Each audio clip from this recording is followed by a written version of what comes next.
भारत ने आंखें क्या तरेनी कि चीन मिमियाने लगा। भीगी बिल्ली की तरह चीन ने भारत से अपने मोबाइल मैन्युफैक्चरिंग यूनिट्स को हटाने की बात कही है। अब क्या है पूरा मामला, हम इस रिपोर्ट में विस्तार से आपको बताते हैं। कुछ दिनों से भारत सरकारी चीनी कंपनियों पर सर्जिकल स्ट्राइक कर रहा है। वे इन कंपनियों पर लगातार प्रहार कर रहा है। अब कारणों पर बात करें तो चीनी कंपनियां भारत में टैक्स चोरी कर रही थी। इस आरोप पर भारत सरकार की जांच एजेंसियां डायरेक्टोरेट ऑफ रेवेन्यू इंटेलिजेंस ने छापा मार दिया। छापा मारने पर पता चला कि ये कंपनियां बड़े पैमाने पर भारत को चूना लगा रही थी।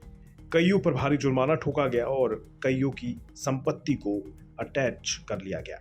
बस इसी बात से चीन खुन्नस खाए हुए बैठा है। आज चीन की सरकार की तरफ से एक रिपोर्ट आई जिसमें उसने भारत सरकार के द्वारा लिए गए सख्त कदम की आलोचना की और अपने चीनी स्मार्टफोन मेकर्स को भारत से अपना मैन्युफैक्चरिंग यूनिट्स को हटाकर दूसरे देशों में ले जाने की बात कही। चीनी स्मार्टफोन मेकर्स की कहानी भी जान लीजिए। भारत में सस्ते फोन्स की डिमांड हमेशा बनी रहती है। इसी डिमांड को भांपकर चीनी कंपनियां भारत में अपना मैन्युफैक्चरिंग यूनिट्स लगाने लगी हैं। आज भारतीय बाजार में इन चीनी कंपनियों का कब्जा है। भारतीय स्मार्टफोन बाजार में आज के डेट में केवल 2 से 3 नाम ही देखने और सुनने को मिलते हैं। हर किसी दूसरे व्यक्ति के हाथ में आपको ओप्पो, वीवो नहीं तो शाओमी कंपनी का फोन दिखाई दे जाएगा। यानी इन कंपनियों के फोन का भारतीय बाजारों पर एक तरह से कब्जा हो गया है। इससे हमारी भारतीय कंपनियों को भारी नुकसान उठाना पड़ता है। आपको तो माइक्रोमैक्स लावा कंपनी का नाम भी शायद अब याद ना हो। शायद आपने इन कंपनियों का मोबाइल फोन यूज भी किया होगा, लेकिन आज ये भारतीय कंपनियां या तो बंद हो चुकी हैं या फिर अपना कारोबार समेट चुकी हैं।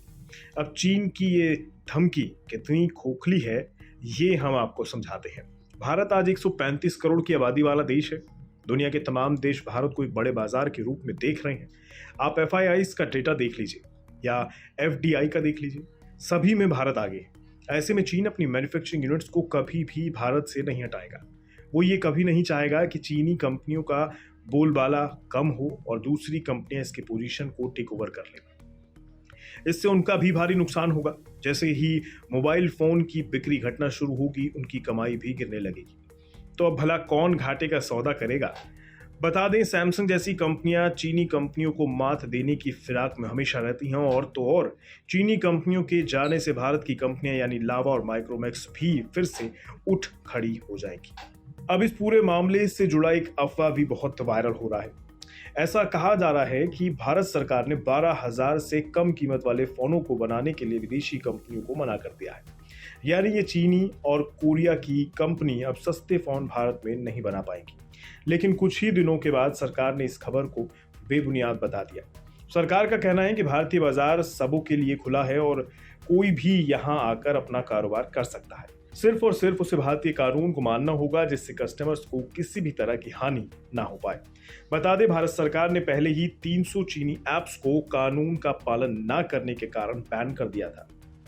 वीचैट और टिकटॉक जैसे लोकप्रिय ऐप भी भारतीय सर्जिकल स्ट्राइक के शिकार हो चुके हैं। तो अगर आपको भारत में कारोबार करना है तो आपको भारत के टर्म्स एंड कंडीशन पर ही चलना होगा। तो अब देखना होगा कि चीन भारत जैसे बड़े बाजार से अपने कारोबार को समेटता है या फिर भाषण देकर मुंह बंद करके चुप रह जाता है।